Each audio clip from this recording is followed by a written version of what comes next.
안녕하세요, 매크로비입니다. 자, 오늘은 이제 마지막 시간이죠. 보시면은 이제 마지막 기하 공차에 대해서 알고 넘어가시게 될 것 같아요. 그죠?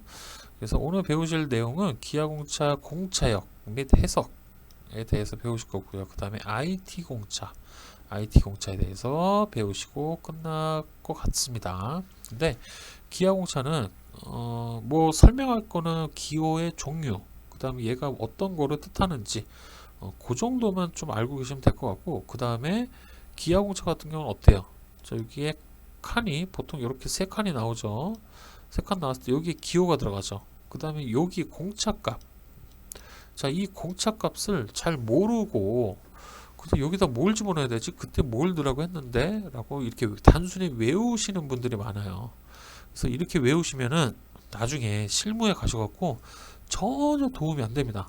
전혀 도움이 안 되니까 요거 같은 경우는 어떻게 구하는 건지, 그래서 IT 공차를 여러분들이 잘 알고 계시면 될 것 같아요.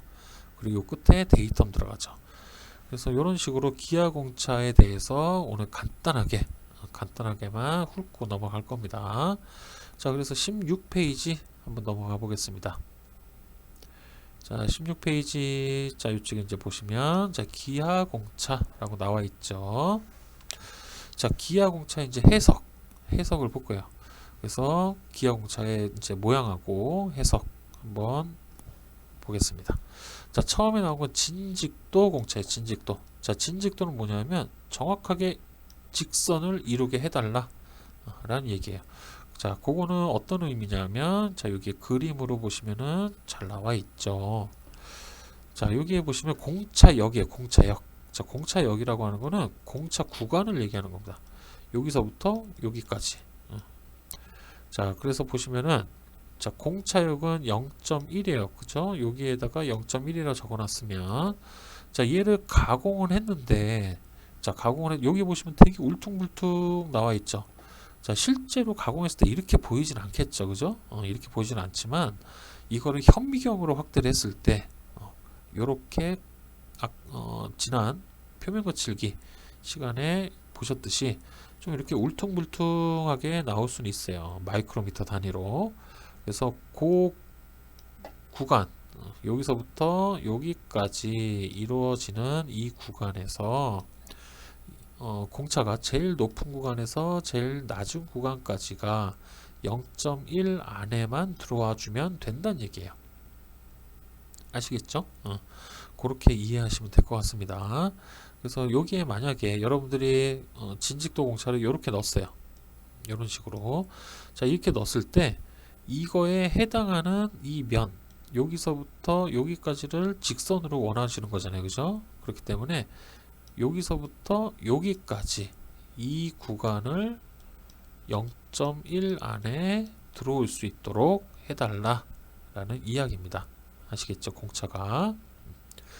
자, 그래서 자, 밑에 보시면 표면 요소로서 선의 직선도도 역시 마찬가지로 진직도 공차를 적용하며, 공차역은 지정된 방향의 절단면 내에서 공차역만큼 떨어진 두 개의 평행선 사이에 있는 영역에서 측정이 이루어집니다. 요 얘기입니다. 이 얘기. 아시겠죠?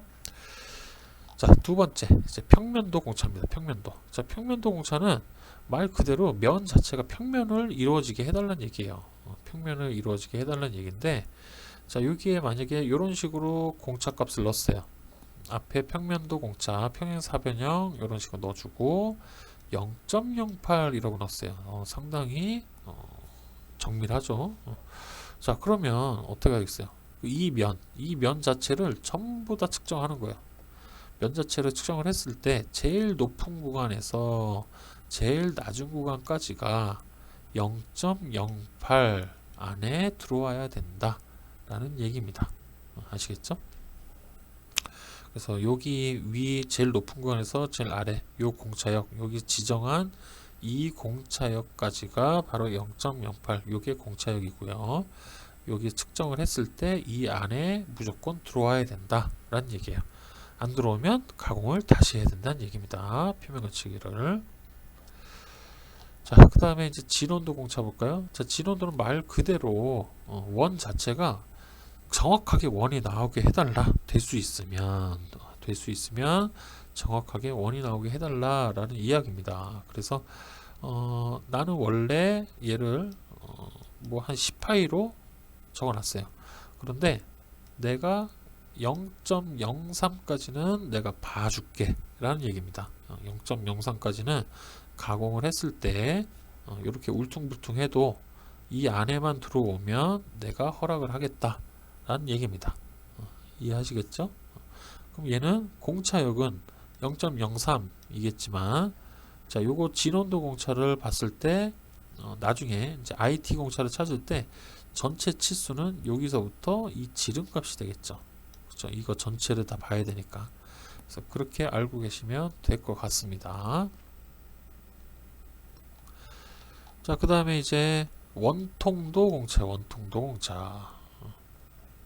자, 원통도 공차 같은 경우는 자, 공차역은 두 개의 동축 원통면 사이의 영역이에요.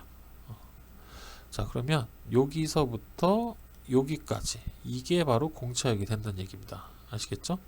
그래서 그 사이에 0.1 자, 이렇게 찌그러져도 된다는 얘기예요. 가공을 했을 때. 자, 이렇게 찌그러져도 되지만 내가 정한 이 0.1이라는 공차역 안에만 들어와 주면 된다는 얘기예요. 여기 측정기로 했을 때 아시겠죠?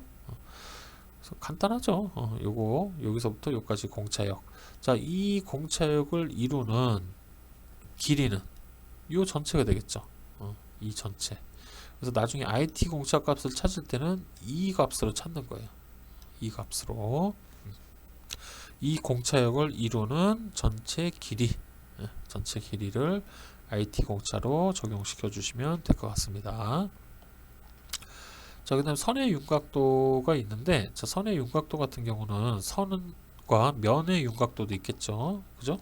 자, 선의 윤곽도와 면의 윤곽도는 뭐 그렇게 중요하진 않아요. 중요하진 않은데, 일단은 읽어보시고 넘어가겠습니다. 자, 공차역은 이론적으로 정확한 윤곽선 위에 중심을 두는 지름 T의 원이 만드는 두 개의 곡선 사이에 있는 영역이에요. 자, 이걸 자세히 보면 자, 여기 0.04 아이고 조금 작게 볼게요. 자, 여기 0.04라고 해놨어요. 자, 그러면 요 선에 이 선이 공차역 0.04파이라는 이 원 하나를 이렇게 접해서 그렸을 때 밑에 하나 이렇게 똑같은 게 생기겠죠. 캐드로 따지면 옵셋 한 거예요. 그죠? 그래서 요 안에 이게 들어와야 된다는 얘기예요. 요 안에. 알겠죠? 그래서 전체 길이는 여기서부터 자, 여기서부터 이렇게 길이가 되겠죠. 그죠? 그래서 이렇게 알고 계시면 될 것 같아요. 자, 요게 이제 기하공차 같은 경우는 여러분들이 해당 위치에다가 생뚱맞은 것만 안 넣으면 돼요. 시험 보실 때는.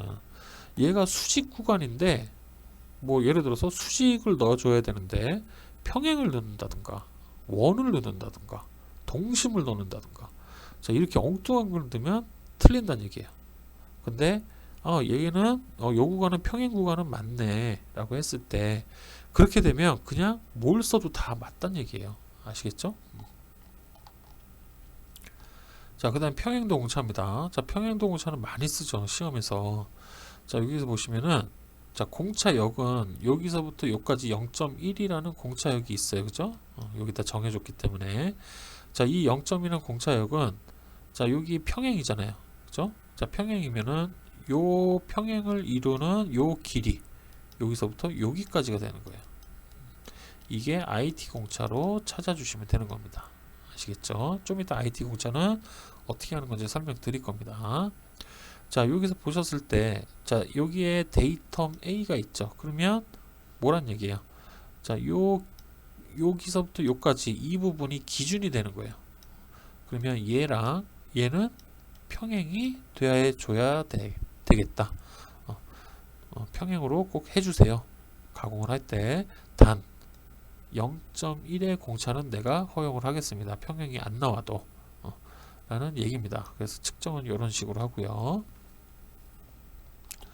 자, 그 다음에 직각도 공차입니다. 자, 이것도 많이 쓰겠죠. 자, 그리고 보시면은 자, 직각도 같은 경우는 공차역은 한 평면에 투상되었을 때 데이텀 직선에 수직하고, 자, 수직의 수직, 요렇게 수직이 된다는 얘기겠죠.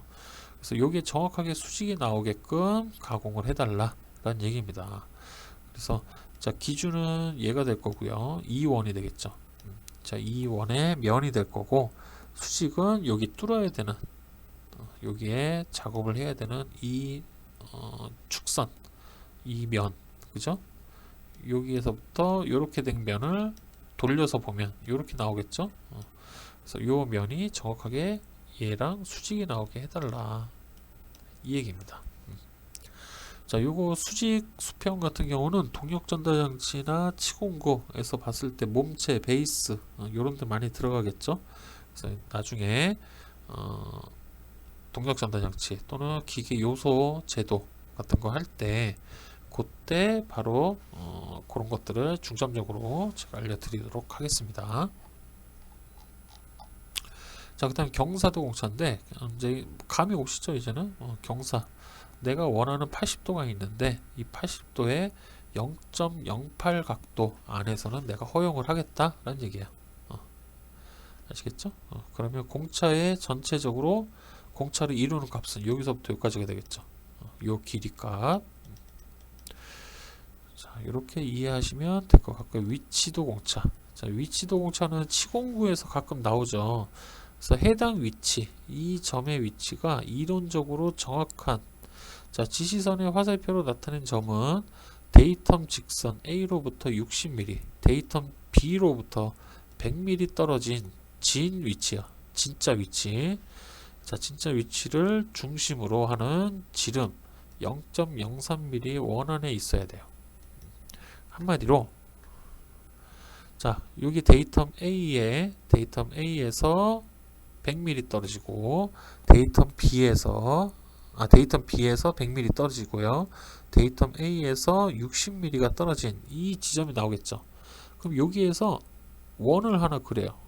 원을 그리는데 이 원의 크기가 0.03mm가 넘어가면 안 된다는 얘기예요. 중심이. 이해하시겠죠? 그래서 0.03, 요 안에 센터가 이렇게 들어와야 된다는 얘기입니다.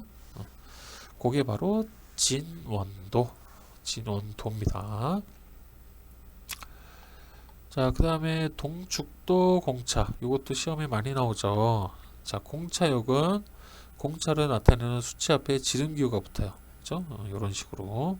그래서 동심원이 기호가 되고요. 그 다음에 파이 0.08 이런 식으로 됩니다. 그래서 데이텀을 기준으로, 자, 요쪽 면, 자, 이쪽 면의 이 지름과 이쪽 면의 이 지름, 요 사이에 요 중심선은 같은 중심선이 돼야 된다는 얘기예요. 이런 식으로. 아시겠죠? 그래서 그거를 이야기하는 게 바로 요 동축도 공차입니다. 요거는 동력 전달 장치에서 베어링 구멍 있죠? 양쪽에 있죠. 베어링 구멍이. 그 양쪽에 있는 베어링 구멍을 기아 공차로 집어넣을 때 바로 이 동축도 공차를 사용을 하게 됩니다. 자, 그 다음에 대칭이죠. 대칭은 이제 어떤 제품이 서로 대칭일 때. 자, 여기에 해석을 볼게요. 지시선의 화살표로 나타낸 축선은 데이텀 중심 평면 A에서 B에 대칭으로 0.08mm 간격을 갖는 평행한 두 개의 평면 사이에 있어야 돼요. 한마디로, 자, 여기에 이렇게 반을 갈라서 얘가 서로 대칭이잖아요. 그죠? 그러면은 요 반을 갈른 요 선이 이쪽으로 0.04, 이쪽으로 0.04 가면 총 0.08이 되겠죠. 요 안에 들어와야 된다는 얘기예요. 한마디로. 아시겠죠? 그렇게 이해하시면 될 것 같습니다. 자, 그 다음에 이제 원주 흔들림 공차. 시험에 가장 많이 나오는 거죠. 자, 원주 흔들림 공차는 자, 임의의 반지름 방향 위치에 있어서 데이텀 축 직선과 일치하는 축선을 가지는 측정 원통 위에 있고 축 방향으로 t만큼 떨어진 두 개의 원 사이의 긴 영역이래요. 그래서 자 해석을 보시면 자 이런 식으로 원주 흔들림 공차를 넣었다 라고 했을 때 자 지시선의 화살표로 나타내는 원통 측면의 축방향의 흔들림은 축 직선 D에 대하여 1회전 할 때 0.1mm를 초과해서는 안 된다는 얘기예요. 1회전 할 때. 자, 여기 회전을 하죠. 원통을 끼웠습니다. 끼우고 나서 회전을 했는데 요 사이의 간격 있죠. 이 사이의 간격이 0.1mm를 초과하면 안 된다는 얘기예요. 한마디로 이 면 자체가 찌그러져 있으면 안 된다는 얘기겠죠. 그죠? 그게 바로 원주 흔들림 공차입니다. 이해하시겠죠? 이거 어디에 많이 들어가요? 옆면에 원주 흔들림은 기어랑 벨트랑 그죠? 그 다음에 스프로킷 자 이런 거에 많이 들어가겠죠? 자 그래서 그렇게 원주 흔들림은 그렇게 알고 계시면 될 것 같고요. 그 다음 온 흔들림 자, 온 흔들림 공차는 자 이런 식으로 측정을 합니다. 전체적으로. 그래서 지시선과 화살표로 나타내는 원통면의 반지름 방향의 온 흔들림은 데이텀 축 직선 A, B에 관하여 원통 부분을 회전시켰을 때 원통 표면의 위에 임의의 점에서 0.1mm를 초과해서는 안 된다 라고 했어요.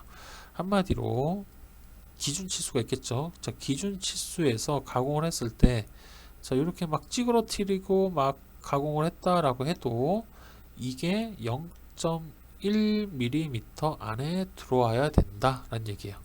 치수 차가. 아시겠죠? 그렇게 알고 계시면 될 것 같습니다.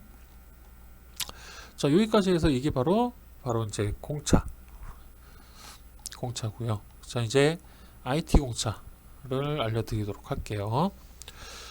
자, IT 공차는 자, 인터내셔널 톨러런스의 약자입니다. 그래서 공차는 규격이 정해져 있고 치수가 커짐에 따라 공차를 크게 적용하고 동일한 부분에 속하는 치수에 대해서는 같은 공차를 부여하도록 결정하는 것이 일반적이에요. 그죠?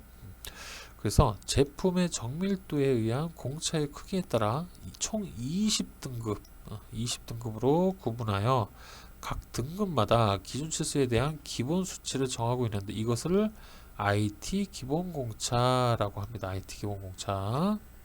자, 자격증 시험에서는 일반적으로 기하공차의 각 형상에 대한 공차값을 부여할 때 기준 치수 값에 맞는 공차값을 정하여 통상적으로 IT 5급을 적용합니다. IT 5급. 그래서 아래 표에서와 같이 기준 치수에 의한 IT 5급을 수치를 마이크로미터 단위로 그 값을 적용하면 됩니다. 라고 했습니다. 그럼 여기 이제 표가 있어요. 그죠? IT 5급이에요. 자, 이제 제가 이제 알려드립니다. 자, 자, 요렇게 있습니다. 자, 동력 전단장치의 몸체요. 몸체에 보시면, 자, 요렇게 베어링 구멍이 서로 있어요. 자, 여기는 동축도가 되겠죠. 그래서 여기에 있는 요 치수에 예를 들어서 자, 요렇게 데이텀을 붙였습니다. 자, 이렇게 붙이진 않지만 그죠? 자, 이렇게 붙였을 때 자, 이쪽 원과 얘가 서로 뭐가 돼요? 동축도가 나오게 해달라라는 얘기예요.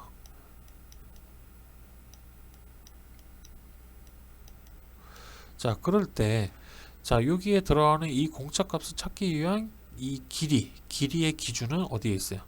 자, 여기에 원이 있겠죠. 이쪽 면이 원일 거 아니에요, 그죠? 그다음 여기도 원이겠죠. 그러면 여기에서부터 여기까지 이 길이가 바로 동축을 이루는 길이입니다. 그래서 만약에 이게 50이에요. 50이라고 봤을 때, 자, 이 50을 어디서 찾냐? 여기에서 찾는 거예요. 동축을 이루는 이 전체 길이. 그럼 50은 어디 있습니까? 자, 이하니까 여기에 있네요. 자, 여기에 5급을 찾습니다. 그러면 1이죠. 그러면 요 사이에 뭐가 들어가요? 0.011이 들어간다는 얘기예요. 이제 이해되시나요? 그죠? 그 다음에 여기에 데이텀 A를 기준으로 하겠다. 이런 식으로 여러분들이 기하 공차를 찾아서 IT 공차를 넣어주시면 됩니다. 이해하시겠죠? 자, 이런 식으로 IT 공차를 적용하시는데 중요한 거는 5급입니다. 5급. 이거는 자격증 시험에서만 5급을 적용하시면 되고요.